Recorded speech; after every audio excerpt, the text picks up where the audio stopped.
உங்களுடைய தொழில் அல்லது உங்களுடைய கெரியர். இதுல நீங்க அடுத்த நிலைக்கு போகணும் அப்படின்னா உங்களுக்கு இந்த 2 விஷயங்கள் முக்கியமா தேவைப்படுது. ஒன்னு மென்டார்ஷிப். நீங்க ஒரு முடிவு எடுக்க போறீங்க அப்படின்னா அந்த முடிவு சரியா தப்பா அப்படின்னு சொல்லிட்டு உங்களுக்கு தேவையான ஆலோசனைகளை கொடுக்கக்கூடியவங்களை மென்டார் அப்படின்னு சொல்லலாம். அடுத்தது என்ன பண்ணணும், என்ன பண்ணக்கூடாது, அவங்களுடைய அனுபவங்கள் மூலமா அவங்க கத்துக்கிட்ட லெசன்ஸ் இது எல்லாம் உங்களுக்கு அவங்க ஷேர் பண்றாங்க, அதன் மூலமா உங்களை கைட் பண்றாங்க அப்படின்னா அவங்க உங்களுடைய மென்டார்ஸ். அடுத்தது நெட்வொர்க்கிங். பலதரப்பட்ட மனிதர்களோடு நீங்க வச்சுக்கிற கனெக்ஷன்ஸ் அப்படின்னு சொல்லலாம். இந்த கனெக்ஷன்ஸ் மூலமா உங்களுக்கு தேவையான உதவிகள் கிடைக்கலாம், ஐடியாஸ் கிடைக்கலாம் அண்ட் சப்போர்ட் கூட கிடைக்கலாம். சரியா நெட்வொர்க் பண்றது எப்படி, சரியான மென்டார் அப்படிங்கிற ஒரு நபரை தேர்ந்தெடுக்கிறது எப்படி, மென்டார் அப்படின்னா யாரு, இப்படிங்கிற மாதிரியான கருத்துக்களை எல்லாம் இன்னைக்கான இந்த வீடியோ மூலமா நீங்க தெரிஞ்சுக்க போறீங்க. எஸ்பெஷலி கெரியர் அண்ட் பிசினஸோட ஸ்டார்டிங் ஸ்டேஜில் இருக்கிறவங்க அண்ட் மோரோவர் ஸ்டூடெண்ட்ஸா இருக்கிறவங்க எப்படி நெட்வொர்க் பண்ணலாம் அப்படிங்கிற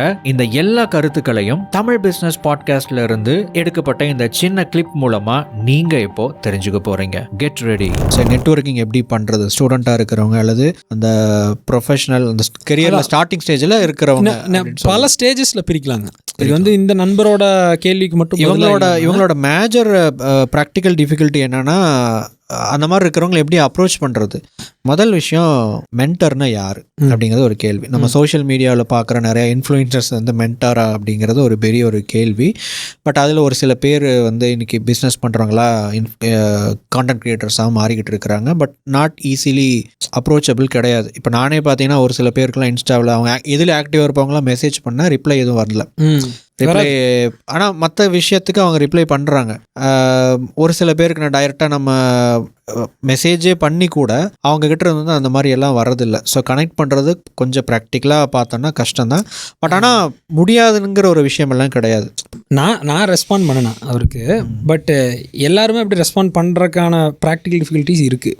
யார் ரெஸ்பாண்ட் பண்ணுவாங்க, யார் ரெஸ்பாண்ட் ஃபஸ்ட்டு வந்து நம்ம எதுக்காக நெட்வொர்க் பில்டு பண்ணணும்னு நம்ம முடிவு பண்ணணும். அது வந்து நம்ம என்ன ஸ்டேஜில் இருக்கோங்கிறது முடிவு பண்ணணும்.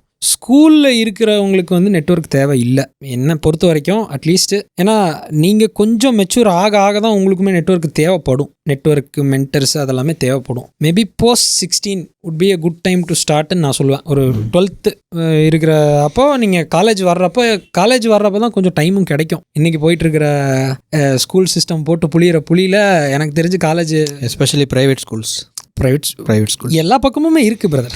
அது வந்து இல்லை தமிழ் மீடியத்தில் இல்லை அந்த அளவுக்கு. ஏன்னா ஒரு ஐ திங்க் ஏதோ ஒரு ஆர்டிக்கிள் வந்து ஒன்று படித்தேன். நம்ம தான் இங்கிலீஷில் படித்தா தானே நமக்கு பெருமை. ஆமாம், இது தமிழ் மீடியத்தில் படிக்கிறவங்கள விட இங்கிலீஷ் மீடியத்தில் படிக்கிறவங்களுக்கு ஸ்ட்ரெஸ் வந்து ரொம்ப அதிகமாக இருக்குது மாணவர்களுக்கு, சின்ன பசங்க. அது முக்கால்வாசி தேவையில்லைன்னு தான் எனக்கு தோணுது. தேவையில்லாத சுமைகள் தான் நிறையா இருக்காங்க. இல்லை ஸ்கூலில் படிக்கிறது எதுவுமே யூஸ் இல்லை பிரதர். நான் பர்சனலாக நான் ஸ்கூலில் படித்தது வெறும் ப்ளஸ் மைனஸ் டிவிஷன் தான் யூஸ் பண்ணிகிட்டு இருக்கோம். அதை தாண்டி எனக்கு தெரிஞ்சு பெருசாக ஓகே ஃபிசிக்ஸ் கெமிஸ்ட்ரி நாங்கள் இன்ஜினியரிங் பேக்ரவுண்டில் இருக்கிறதுனால கொஞ்சம் அதெல்லாம் ஒரு சாயல் வருதே ஒழிய ஸ்கூலில் 6 வருஷம் 7 வருஷம் அதுக்கு படிக்கணும்னு அவசியம் இல்லை. அது வேறு டாபிக். நம்ம நெட்வொர்க்குக்கு வருவோம் கண்டிப்பாக. இப்போ ஸ்கூல் ஸ்டூடெண்ட்ஸுக்கு வந்து நெட்வொர்க் எனக்கு தெரிஞ்சு தேவையில்லை. ஐ திங்க் இதை இப்படி பண்ணலாம். ஸ்கூல் ஸ்டூடெண்ட்ஸ் வந்து எனக்கு தெரிஞ்சு நம்ம முன்னாடியே அதை டிஸ்கஸ் பண்ண மாதிரி இவங்க வந்து எடுத்த உடனே ஒரு கோல் செட் பண்ணிடுறாங்க.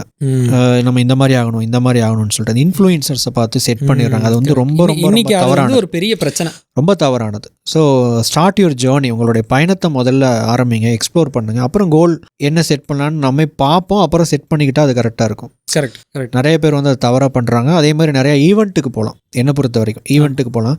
எடுத்த உடனேயே நம்ம இந்த மென்டார் அப்படிங்கிற அந்த வார்த்தையை இங்கே இவர் மென்ஷன் பண்ணினதுக்கான காரணம் என்னென்னா, ஒருத்தங்க நமக்கு சொல்லி கொடுக்கணும். இந்த ரத்தன் டாட்டா வந்து ஒரு சின்ன பையன் சம்திங் ஒரு கனெக்டரில் இருக்காரு அப்படிங்கிற போயிட்டு இருக்கு. நம்ம அந்த மாதிரி ஒரு ஆஸ்பெக்ட்ல இருக்கணும் அப்படிங்கிற மாதிரி நிறைய பேர் நினைக்கிறாங்க. ப்ரூட்டல் ட்ரூத் வந்து என்னன்னா அந்த மாதிரி கிடைக்காது. ரியாலிட்டி ஆஃப் லைஃப் வந்து அந்த மாதிரி கிடைக்காது. உங்கள் கூட வந்து உங்களுக்காக ஒருத்தர் வந்து உங்களை எடுத்து மோல்டு பண்ணுவாங்க. மோஸ்ட்டாக அப்படி நடக்காது. ஒரு நாள் மீட் பண்ணலாம், பேசலாம், they'll give you some idea share பண்ணலாம், they'll give you some time. அவங்க வந்து உங்களுக்கு ஒரு கண்ணோட்டம் தரலாம், ஒரு பெர்ஸ்பெக்டிவ் தரலாம். அவங்க வாழ்க்கையோட அனுபவத்தில் பண்ணின தப்புகளை நீங்கள் பண்ண போகிறீங்க அப்படின்னு அவங்களுக்கு தோணுச்சுன்னா உங்களை தடுத்து நிறுத்தலாம். உண்மையிலே நல்ல ஆளுகளாக இருந்தாங்க, நீங்கள் நெட்வொர்க் பண்ணுற ஆளுங்க நல்ல ஆளுகளாக இருந்தாங்கன்னா இப்படி பண்ணாதான் இப்படி பண்ணுன்னா இது ஆகும். அவங்க அந்த ஜேர்னியை போனதுனால அவங்க ஒரு கண்ணோட்டம் தரலாம். அதே தான் உங்கள் வாழ்க்கையிலையும் நடக்குமா அப்படிங்கிறதுக்கு எந்த அஷூரிட்டியும் கிடையாது. அதுதான் இதே அது என்னது சூட்சமே அதுதான் நெட்வொர்க்கிங் பொறுத்த வரைக்கும். மென்டர் கேஸாக சொல்கிறேன். நெட்வொர்க் பில்டு பண்ணுறது, ப்ராக்டிக்கல் ஸ்ட்ராட்டஜிஸ் பேசுவோம். இப்போ வந்து சரி ஸ்கூல் காலேஜில் இருக்கிறவங்களுக்கும் சொல்கிறேன். அதான் நம்ம ஃபஸ்ட்டு வந்து பிரித்தோம் ஸ்கூல் காலேஜ் எப்படி, ஒரு ஏர்லி ஸ்டேஜ் ப்ரொஃபஷனல் எப்படின்னு. ஸ்கூல் காலேஜில் இருக்கிற போது உங்களுக்கு ரொம்ப அட்வான்ஸ் நெட்வொர்க்ஸ் போனீங்கன்னா தலையும் புரியாது வாலும் புரியாது. நம்மளோட டெவலப்மெண்ட்டுக்கு அன்னைக்கு என்ன தேவையோ அதுக்கேற்ற மாதிரி நெட்வொர்க்ஸில் போய் பிளக்இன் ஆகிறது பெட்டர். நான் ஸ்டூடெண்ட்டாக இருக்கேன் அப்படின்னா you can attend college events, symposiums, technical events.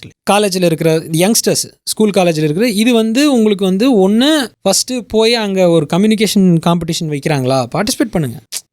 உங்கள் பியர்ஸ் கூட, அந்த உங்கள் ஏஜ் குரூப்பில் இருக்கிற சக பியர்ஸ் கூட ஃபஸ்ட்டு பழகணும். அதுவே இன்னைக்கு பசங்க பண்ணுறதில்ல. அவங்களுக்குன்னு ஒரு குரூப் ஃபார்ம் பண்ணிட்டு அதுக்குள்ளேயே தான் இருக்காங்க, போயிட்டு இருக்காங்க. அது நிறையா இந்த ஈவெண்ட் அட்டன் பண்ணுறது ஒரு சூப்பரான ஒரு மேட்டர். பட் அது வந்து ஆக்டிவாக நம்ம அதில் பார்ட்டிசிபேட் பண்ணணும். நிறைய பேர் வந்து பார்த்தீங்கன்னா அந்த கண்டிப்பாக, ஏன்னா இப்போ நான் இங்கே உட்காந்துருக்கேன்னா அதுக்கு ஒரு ஈவெண்ட்டுன்னு சொல்லலாம். நிறைய மிஸ்டர் மணிகண்டன் சுந்தரேசன், அவரோட ஸ்பீச் கேட்கும் போது தான் செல்ஃப் இம்ப்ரூவ்மெண்ட்னு ஒன்று இருக்குது. ஸோ இதில் நிறைய விஷயம் இருக்குது அப்படிங்கிற ஒரு ஐடியா வந்து அதில் ஜேர்னி ஆகும்போது ஏதோ ஒரு ட்ராக் மாதிரி இப்போ வந்து இங்கே உட்காந்துட்டு இருக்கேன்னு சொல்லலாம். பட் அது ஆக்டிவாக வந்து நம்ம பார்ட்டிசிபேட் பண்ணணும். அதுவே வந்து ஒரு பெஸ்ட் நெட்வொர்க்கிங் ப்ராசஸ்க்கான ஒரு ஆக்டிவ் ஸ்போர்ட் தான். கண்டிப்பாக there is nothing passive about life. நான் பார்த்ததில்ல. நான் என் கேஸே எடுத்துக்கோங்களேன். காலேஜில் இருக்கும்போது நான் பண்ணினது தான் சொல்கிறேன். நான் 2வது வருஷம் காலேஜ் இருந்து ஆன் டியூட்டியில் தான் இருந்தேன்.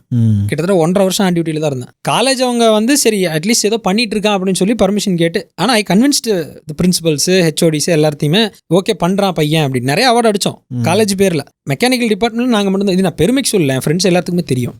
ஆனால் அந்த வெளியே நான் எக்ஸ்போஷர் போனதுனால, அத்தனை நான் சேர்த்துனதுனால நிறைய நண்பர்கள் ஒன்று உருவானாங்க. நான் படித்தது ஒரு நார்மல் காலேஜ், ஐஐடி, ஐஏஎம்ஸு இந்த மாதிரி இடங்கள்லாம் எனக்கு ஃப்ரெண்ட்ஸ் உருவானாங்க. அவங்க யாராவது நான் வந்து அவங்க யூஸ் ஆகாங்கிறது பார்க்கல. நான் அந்த இடத்துக்கு போகவே இல்லைன்னா அந்த மாதிரி அவளுக்கு ஆளுகளோடு பழகிருக்கவே மாட்டேன்ல. நிச்சயமாக அது ஃபஸ்ட்டு வேணும். இது காலேஜ் இதில் மென்டர்ஸ் கேன் கம்.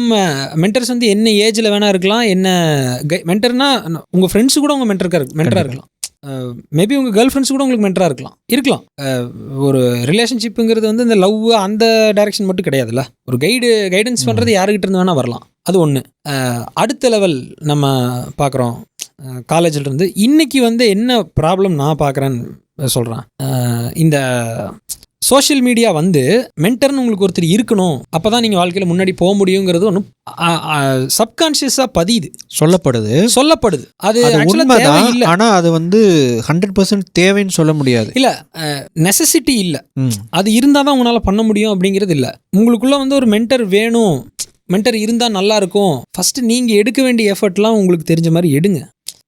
அது என்ன, இந்த இதில் ஒரு சேயிங் இருக்குது சைனீஸில், பாதையில் நடங்க டீச்சர் வில் ஃபைண்ட் யூ அப்படின்னு, சம்திங் இன் தோஸ் லைன்ஸ். நீங்கள் ஸ்டூடெண்ட்ஸ் ரெடி ஆகும்போது when the student is ready the teacher appears. when the student is truly ready the teacher disappears. இதுதான் கோட்.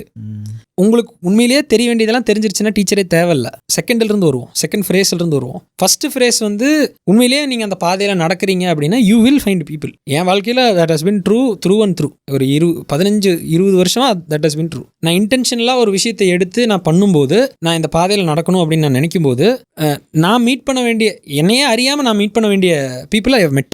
அவங்க அந்தந்த பாயிண்ட்ல தே ஹவ் கைடட் மீ. ஒரு example, ஒரு விஷயம் தான் சொல்லி கொடுத்துருப்பாங்க. ஆனால் அந்த இடத்துல எனக்கு அது தேவைப்பட்டுச்சு. ஆனால் நான் ஃபர்ஸ்ட் அந்த ஆரம்பிக்கவே இல்லை. நான் எப்படி மென்டரை தேடுறதுன்னு தேடிட்டு இருக்கேன், அது நடக்காது. ஏதோ ஒரு பாதையில உண்மையாவே ஒரு விஷயத்துல தீவிரமா அதை அச்சீவ் பண்ணணும்னு நினைச்சீங்கன்னா ஃபிகர் அவுட் என்ன பண்ணணுங்கிற சின்ன லெவலில் நீங்கள் ஃபிகர் அவுட் பண்ணி லேர்ன் பண்ணி அதை நீங்கள் செஞ்சிருவீங்க. ஒரு சின்ன ஸ்டெப்ஸ், சரி தப்புங்கிறது ரெண்டாவது, ஆனால் நீங்கள் செஞ்சிருவீங்க. உங்களுக்கு சரி தப்புன்னு என்னன்னே தெரியாதே அந்த ஸ்டேஜில். எதை பண்ணனாலும் சரிதான், அப்போ தப்பே கிடையாது. அந்த பஞ்சு மாதிரி இருக்கிற ஸ்டேஜில் எதை பண்ணனாலும் சரிதான். there are no mistakes. you are still very young. அந்த ஸ்கூல் காலேஜில் இருக்கிற பசங்களுக்குலாம் சொல்கிறேன். அடுத்த ஸ்டேஜ் வந்து ஒரு ஒர்க்குன்னு வரும்.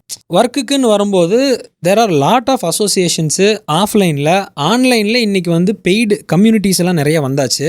இந்த மாதிரி ஒர்க்கிங் ப்ரொஃபஷனல்ஸ்க்கு இருக்கிறது. பிஸ்னஸ் நான் பேசவே இல்லை இங்கே. பிஸ்னஸ் வந்து வேறு. ஒர்க்கிங் ப்ரொஃபஷனல்ஸ் இருக்கிறவங்களுக்கு வந்து வீக்லி ஒர்க் ஷாப்ஸ் இருக்குது. இதெல்லாம் எல்லா சிட்டிலையும் நடத்துகிறாங்க. நம்ம கோயம்புத்தூரில் வந்துருச்சு, சென்னையிலலாம் ரொம்ப நாளாக இருக்குது, பெங்களூரில் இருக்குது, எனக்கு தெரியும் பெங்களூரில் இருக்குது, ஹைதராபாத்தில் இருக்குது, வீக்லி மீட்டப்ஸு. இப்போ இந்த மாதிரி நெட்வொர்க் பண்ண பலதரப்பட்ட ஆளுகளை, நம்ம ஒரு கம்பெனிக்கு வேலைக்கு போகிறோம், அந்த கம்பெனி ஆளுக கூடயே நான் சுற்றுவேன், அந்த மாதிரியே நான் இது பண்ணிகிட்டு இருப்பேன். நான் ஒரு புது சிட்டிக்கு போகிறேன், வேறு எதுவும் நான் வெளியே போய் நெட்வொர்க் பண்ணி நான் ஃப்ரெண்ட்ஸ் எனக்குன்னு ஒரு சர்க்கிள் நான் உருவாக்கிக்கவே மாட்டேன், அதுக்கான அட்டம்ப்டே எடுக்க மாட்டேன்னா அது உருவாகாது. அந்த இடத்துல you might find a mentor, you might find somebody that is ahead of you.